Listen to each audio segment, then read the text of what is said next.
नमस्कार साथियों, आज का वीडियो अध्यापक भर्ती परीक्षा 2023 से संबंधित है दोस्तों। ये वीडियो दोस्तों अति महत्वपूर्ण रहेगा उन स्टूडेंटों के लिए जो रीट के अंदर कुछ नंबरों से कुछ पॉइंटों से पीछे रह गए और कई सारे साथी ऐसे भी है जो प्रोविजनल के अंदर पात्र भी हो गए लेकिन उनका जिला आवंटन का भी इंतजार है दोस्तों। तो इन सारी चीज़ों के ऊपर दोस्तों आज का ये वीडियो रहेगा कि कब तक जिला आवंटन होगा, कब तक प्रोविजनल लिस्ट जारी होगी, आचार संहिता से कौन सी लिस्ट जारी होगी, कौन सी में अड़चन आ सकती है दोस्तों। इन सारी की सारी चीज़ों के ऊपर दोस्तों आज हम बातचीत करेंगे। इस वीडियो को दोस्तों शुरू से लेकर एंड तक देखना है। कल मैं वीडियो नहीं बना पाया दोस्तों, इसके लिए मैं आपसे सॉरी चाहता हूं। मैं अब यही कोशिश करूंगा कि डेली आपको कंटिन्यू दोस्तों जो भी सूचना रहेगी मैं आप तक शेयर जरूर करूंगा। पहला पॉइंट है कि निर्वाचन आयोग से कितने दिन में अनुमति मिलेगी। सबसे बड़ा सवाल कई सारे साथियों ने पिछले वीडियो के अंदर कमेंट किए कि सर जो फाइलें गई हुई है निर्वाचन आयोग के, आपने देखा होगा दोस्तों शिक्षा विभाग के द्वारा कई सारी फाइलें, जिनका कई सारे साथी ऐसे भी है जिनका जिला आवंटन भी होना है, कई सारे साथी ऐसे भी है जिनकी काउंसलिंग हो चुकी है लेकिन उनके नियुक्ति ऑर्डर नहीं हुए, और कई सारे साथी ऐसे भी है जिनको स्कूल तक मिल गई लेकिन ज्वाइनिंग नहीं हो पाई है। इन सारी की सारी फाइलों को राजस्थान शिक्षा विभाग के द्वारा दोस्तों निर्वाचन आयोग को भेजी गई है। तो कई सारे साथी बोल रहे हैं कि सर इसमें अनुमति देने में कितना टाइम लगेगा और क्या अनुमति मिलेगी या नहीं मिलेगी। तो दोस्तों इस पॉइंट के ऊपर बातचीत करेंगे। अगला पॉइंट रहेगा कि प्रोविजनल के अंदर जो पात्र अभ्यर्थी है दोस्तों, कई सारे साथी है जो आपने देखा होगा 5 अक्टूबर के आसपास जो लिस्टें जारी हुई लेवल 1 व लेवल 2 की, उनका जिला आवंटन कब तक होगा। हालांकि इस पिछले वीडियो के अंदर मैंने आपको बोला था कि अब गेंद निर्वाचन आयोग के पाले में, अब कब क्या होगा दोस्तों वो डिपेंड करेगा निर्वाचन आयोग के ऊपर। अब मैं दोस्तों आपको ये भी बताऊंगा कि कम से कम किसी भी फाइल के ऊपर अनुमति मिलने के लिए दोस्तों कितना टाइम कम से कम लगता है। अधिकतम तो दोस्तों निर्वाचन आयोग के ऊपर है। तो दोस्तों इस चीज़ के ऊपर हम बातचीत करेंगे। प्रोविजनल लिस्ट में कितने स्टूडेंट अपात्र हुए। बहुत सारे साथी जिनके कुछ पॉइंट कम है, कुछ नंबर कम है, वो स्टूडेंट बार बार यही कमेंट कर रहे हैं कि सर जो प्रोविजनल के अंदर इंग्लिश हो, हिंदी हो, एसएसटी हो, लेवल 1 हो, इसके अंदर जो प्रोविजनल स्टूडेंट किए गए जिसमें कई सारे स्टूडेंट पात्र भी हुए, अब कितने स्टूडेंट अपात्र हुए। तो दोस्तों इसके ऊपर भी बातचीत करेंगे। रिक्त पदों पर रिजल्ट आने में कितना टाइम लगेगा दोस्तों, बार बार यही हमारा पॉइंट है और हमारा मेन मकसद यही है कि रिक्त पदों पर रिजल्ट जारी करें। तो क्या रिक्त पदों पर रिजल्ट जारी होने में कितना टाइम लगेगा, अभी ये लंबा प्रोसेस चलेगा या नहीं चलेगा, दोस्तों इसके ऊपर बातचीत करेंगे। शेष प्रोविजनल लिस्ट कब तक जारी होगी, क्योंकि अभी भी कई सारी प्रोविजनल लिस्ट आनी बाकी है, तो कब तक आ सकती है, क्या इसके लिए भी अनुमति लेने की आवश्यकता होगी, दोस्तों इसके ऊपर भी बातचीत करेंगे। वेटिंग लिस्ट कब तक आएगी, बाहर राज्यों की डिग्री वालों की ज्वाइनिंग कब तक होगी। तो दोस्तों इन सारे के सारे पॉइंटों के ऊपर दोस्तों ये आज का वीडियो रहेगा। वीडियो को दोस्तों शुरू से लेकर एंड तक देखना, और यदि चैनल पर पहली बार आई है तो दोस्तों चैनल को सब्सक्राइब अवश्य करना। आप बिल्कुल कम संख्या के अंदर दोस्तों चैनल को सब्सक्राइब करते हो। हालांकि मैं डेली आपको अच्छी दोस्तों जो भी अपडेट रहती है मैं आप तक शेयर करता हूं, फिर भी आप चैनल को सब्सक्राइब नहीं करते दोस्तों। मुझे पूरी उम्मीद है कि आज जो भी स्टूडेंट इस वीडियो को देख रहा है चैनल को सब्सक्राइब अवश्य करेगा दोस्तों। पहला पॉइंट है कि निर्वाचन आयोग में कितने दिनों में अनुमति मिलेगी। दोस्तों सबसे बड़ा सवाल है। तो दोस्तों मैं आपको बता, मिनिमम 1 सप्ताह का टाइम लगता है, लगभग 7 दिन कम से कम दोस्तों अनुमति देने के लिए चाहिए निर्वाचन आयोग को। इसके बाद भी निर्वाचन आयोग उसका एग्जामाइन करेगा दोस्तों, पूरी डिटेल के साथ अनुमति देनी है या नहीं देनी दोस्तों, इसके ऊपर निर्वाचन आयोग फैसला करेगा। लेकिन कम से कम जिस दिन फाइल पहुंच गई दोस्तों उसमें कम से कम 7 दिन का तो टाइम लगता ही है कम से कम। तो आप मान के चलिए दोस्तों जो हम अनुमान लगा रहे हैं। अब कई सारे साथी बोलेंगे सर इस आने वाले वीक में क्या कुछ परिणाम आएंगे। दोस्तों बिल्कुल कम संभावना है कि आने वाले वीक में कुछ होगा। आने वाले वीक है, अगले वीक में ही दोस्तों आपकी प्रोसेस स्टार्ट होगी जब निर्वाचन आयोग अनुमति देगा दोस्तों। अब पूरा का पूरा कार्य दोस्तों सरकार के ऊपर डिपेंड नहीं है, निर्वाचन आयोग के ऊपर डिपेंड है, क्योंकि सारी की सारी सूचियाँ शिक्षा विभाग ने किसको भेज दी दोस्तों, निर्वाचन आयोग। जैसे ही निर्वाचन आयोग से दोस्तों अनुमति मिलेगी, आप मान के चलिए दोस्तों 10 से 12 दिन के भीतर अनुमति मिल जाएगी। विश्वास रखिए दोस्तों, उम्मीद रखिए और पॉजिटिव रहिए। और 10 से 15 दिनों के बीच 10 से 12 दिनों के भीतर में उम्मीद है दोस्तों कि निर्वाचन आयोग से अनुमति मिल जाएगी। जितनी भी शिक्षा विभाग की, चाहे 3rd ग्रेड की हो, सेकंड ग्रेड की भी दोस्तों फाइलें गई हुई है, और कई सारे साथी ऐसे जिनका जिला आवंटन भी होना है दोस्तों। हर चीज़ के लिए दोस्तों अनुमति की आवश्यकता है, और जैसे ही अनुमति मिलेगी तो दोस्तों आप मान के चलिए 1 से 2 दिन के भीतर सारी की सारी प्रोसेस कंप्लीट है दोस्तों। उसके बाद जैसे ही अनुमति का इंतजार है, जैसे ही अनुमति मिलेगी आपका कार्य हो जाएगा, जिला आवंटन भी हो जाएगा, आपकी ज्वाइनिंग भी हो जाएगी। अब डिपेंड है कि निर्वाचन आयोग अनुमति देता है या नहीं देता दोस्तों। मैं पिछले वीडियो के अंदर आपको बोल दिया कि प्रक्रियाधीन भर्तियों में ज़्यादा अड़चनें नहीं आएगी दोस्तों। 90% केस के अंदर दोस्तों अनुमति मिल जाएगी। अब प्रोविजनल में पात्र अभ्यर्थियों का जिला आवंटन कब तक होगा दोस्तों। तो मैंने आपको दोस्तों पिछले वीडियो के अंदर में जब आचार संहिता लगी थी तो दोस्तों मेरा अनुमान यही था कि जिला आवंटन आचार संहिता से प्रभावित नहीं होगा। लेकिन दोस्तों अब इसके लिए भी अनुमति मांगी गई है, तो दोस्तों ये मान के चलिए आपको 10 से 12 दिन का और इंतजार करना पड़ेगा। अब मान के चलिए दोस्तों 20 अक्टूबर से पहले जिला आवंटन होने की संभावना भी कम है।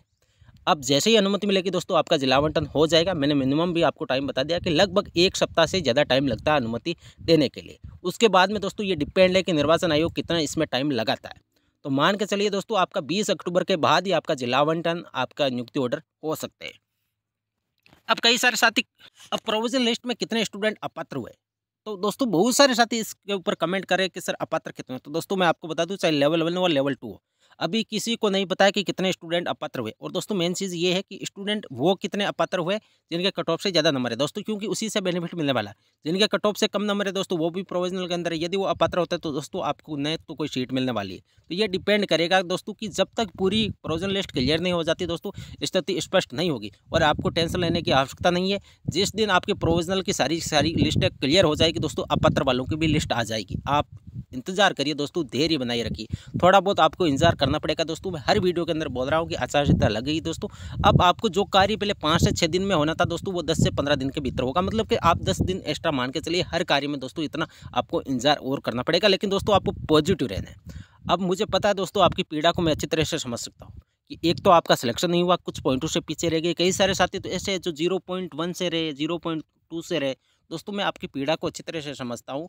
एक तो आपका सिलेक्शन नहीं हुआ, ऊपर से आचार संहिता लगी। अब आपको मुझे पता है कि दोस्तों सभी के दिमाग में एक ही टेंशन है कि आचार संहिता में कुछ हो पाएगा या नहीं हो पाएगा।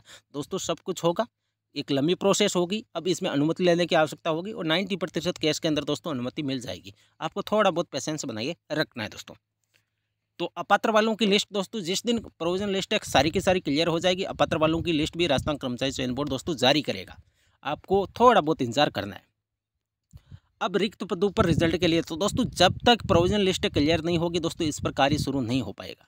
और ये मान के चलिए दोस्तों, हम अनुमान लगा रहे हैं कि दीपावली से पहले पहले आपकी रिक्त पदों पर भी सूची जारी हो सकती है, जब निर्वाचन आयोग इसके लिए अनुमति दे देगा। दोस्तों अब हर फाइल के ऊपर दोस्तों, चाहे राजस्थान कर्मचारी चयन बोर्ड हो, चाहे शिक्षा विभाग हो दोस्तों, निर्वाचन आयोग से अनुमति लेने की आवश्यकता होगी। क्योंकि अब राज्य सरकार की यहाँ पे नहीं चलने वाली। अब सरकार आप मान के चलिए निर्वाचन आयोग ही है। वो जब अनुमति देगा तो कार्य हो जाएगा। यदि अनुमति नहीं देता दोस्तों, ऑब्जेक्शन करता, तो आपको ज्वाइनिंग और नियुक्ति ऑर्डर नहीं हो पाएंगे दोस्तों। रियलिटी यही है।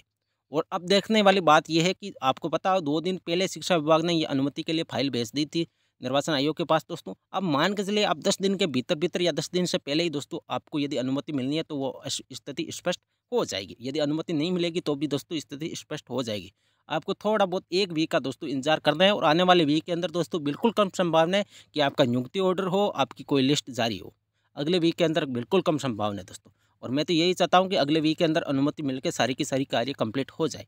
लेकिन दोस्तों अब संभावना कम है, क्योंकि अब निर्वाचन आयोग भी एक टाइम लगता है दोस्तों, 1 वीक से ज़्यादा ही टाइम लेता है हर फाइल को अनुमति देने में, क्योंकि वो भी उसकी छानबीन करता है दोस्तों। ऐसे अनुमति नहीं मिलती है। अब शेष प्रोविजन लिस्ट कब तक आएगी, तो दोस्तों आने वाला वीक जो कल से शुरू हो रहा है, इसमें संभावना बिल्कुल कम है दोस्तों।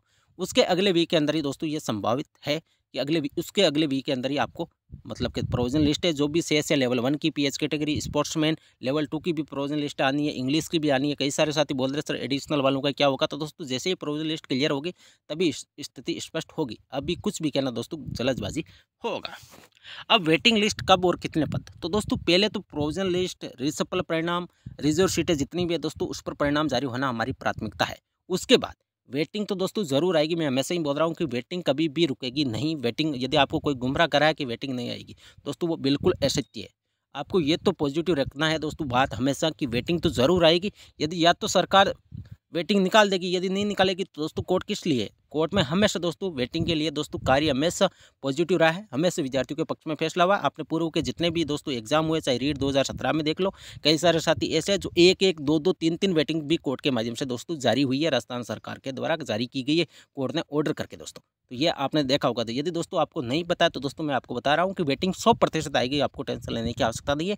यदि आपके कुछ पॉइंट 1-2 नंबर कम है तो दोस्तों आपको धैर्य बनाए रखना है। और साथ साथ दोस्तों आपको तैयारी भी कंटिन्यू रखना है। मुझे पता है दोस्तों अभी तैयारी में बहुत सारे साथियों का मन नहीं लग रहा है, क्योंकि अब आचार संहिता लग गई। अब संस्कृत शिक्षा विभाग वाली वैकेंसी की भी घोषणा नहीं हो पाई, विज्ञप्ति जारी नहीं हो पाई। घोषणा तो हो चुकी लेकिन विज्ञप्ति जारी नहीं हुई दोस्तों। अब आप मान के चलिए दिसंबर के अंदर आपकी सारी की सारी भर्तियाँ वापस कंप्लीट स्टार्ट हो जाएगी दोस्तों। कई सारी वैकेंसी जो पेंडिंग है दोस्तों वो भी कंप्लीट हो जाएगी।